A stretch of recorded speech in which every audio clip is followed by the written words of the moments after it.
पुष्पों की वर्षा करते हैं। और इधर मायावती रति अपने पति को आकाश मार्ग से द्वारिका में ले गई। द्वारिका में जब सबने देखा कि ये कौन है, आश्चर्यचकित हो गए।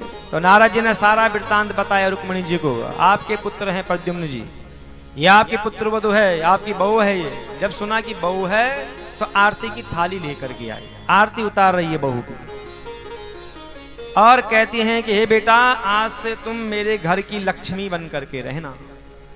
और बहू ने कहा ठीक है माताजी, हम लक्ष्मी बनकर रहेंगे, पर आप सरस्वती बन करके रहना। जिस घर में सास सरस्वती है, जिस घर में बहू लक्ष्मी है, उस घर में रिद्धि सिद्धि लाभ क्षय सब आ जाते हैं। और जिस घर में सास बनी मंथरा, बहू ने रखा रणचंडी का रूप, तो वो क्या बन जाता है, हल्दी घाटी का मैदान। सास को जिसने सास नहीं समझा, सास का मतलब क्या होता है बोलो तो जरा। जो बहू के भीतर साहस पैदा करे वह है सास। ससुर जो बहू पर उठने वाले हाथ, बहू पर उठने वाली बुरी नजर को समाप्त करे वो है ससुर, जो समस्त असुरों का संहार करे। और यही क्या विधाता की लेख है। देखो, एक माँ पिता से विदा हो करके दूसरे माँ पिता के पास आ जाती है। और बहू का भी कर्तव्य होता है कि बेटी बन करके सास ससुर की सेवा, उन सास ससुर में अपने माँ पिता को देखना।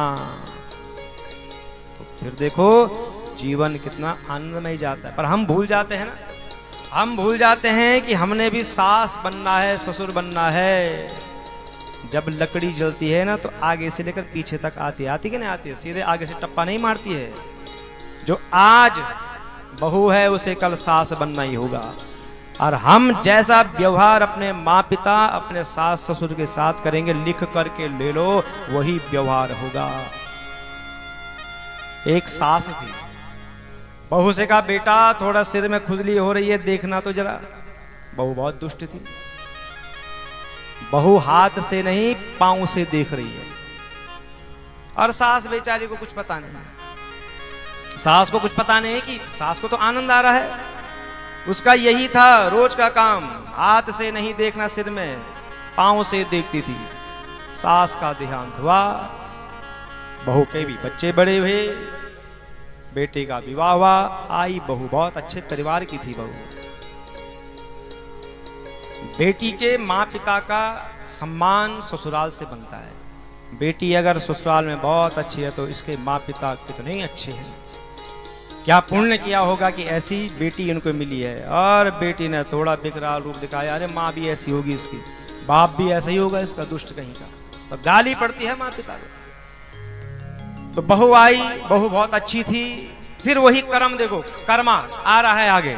उसने भी कहा बेटा जरा सिर में खुजली हो रही है, थोड़ा देख तो सही। उसने कहा ठीक है माँ मैं देखती हूँ। जैसे देखने लगी रो पड़ी जोर जोर से। सास ने कहा क्या हुआ, क्यों रो रही है? कहा माँ कुछ नहीं कुछ नहीं। फिर थोड़ी देर बाद फिर रो पड़ी। सास ने कहा अरे क्यों रो रही है, बता तो सही। कहा नहीं कुछ नहीं।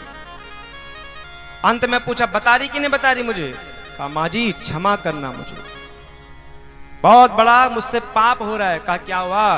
कि माँ मैं आपके सिर में हाथ ला रही हूं पर मेरे पांव क्यों आ रहे हैं अपने आप?